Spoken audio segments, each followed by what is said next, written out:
Dans cette séquence, nous allons définir ce que sont les suites arithmétiques. Alors déjà au niveau d'une explication comme ça verbale, c'est une suite pour laquelle je passe un terme au suivant en ajoutant toujours la même quantité.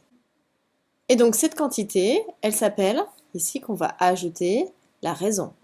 Donc ici au niveau du vocabulaire, cette quantité, donc elle s'appellera la raison. Et pour les suites arithmétiques, je le dirai après dans la définition, elle sera toujours notée petit r. On va faire tout de suite un exemple. Quel serait un exemple d'une suite récurrente? Faites une pause sur la vidéo, essayez de chercher tout seul, proposez-en une. Ici, il va y en avoir plusieurs, si vous voulez me les soumettre, n'hésitez pas. Donc déjà, par exemple, je commence à moins 10, moins 5, 0, 5, 10, etc., etc. Donc je fais bien un processus d'ajouter. Alors attention, hein, on pourrait aussi retrancher, puisque soustraire, c'est ajouter l'opposé. Ça marche aussi, on aura une raison qui sera négative, sans aucun problème. Donc ici, on observe que je passe d'un terme au suivant en faisant plus 5. Donc la raison de cette suite, qui serait a priori une suite arithmétique, elle serait de 5.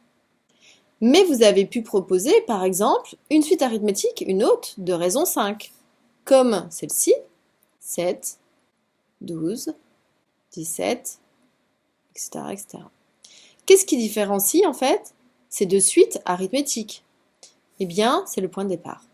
Donc en fait, c'est bien beau de dire qu'on ajoute toujours la même quantité, mais ce qu'il faut préciser pour être sûr que l'on parle de la même suite arithmétique, c'est qu'il y a effectivement la raison, mais il y a ce qu'on appelle le premier terme.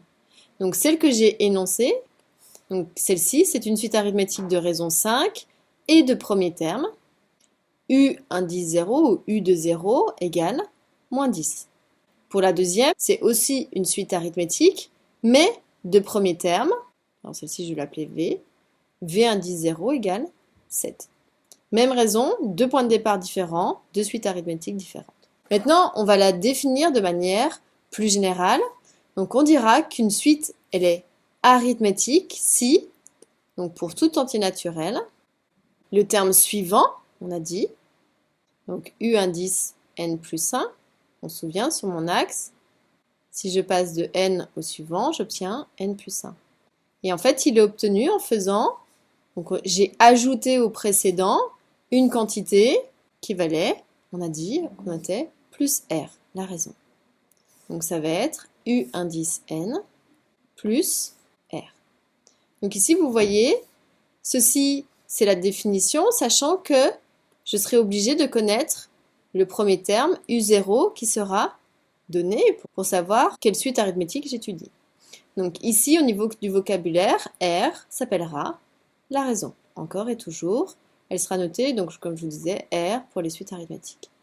Donc ceci, c'est la définition avec la relation de récurrence. On va voir dans une séquence d'après comment obtenir la forme explicite, parce que du coup, ici, on a vu que si on avait une relation de récurrence, si je veux calculer U10, donc le 11e élément, si je commence à U0, pour ma suite arithmétique, il faut que je calcule U9, U8, U7, U6, U5, U4, U3, U2 et U1 pour obtenir tous ces termes, ce qui va être très fastidieux, donc c'est plus intéressant d'avoir une formule qui va dépendre de n.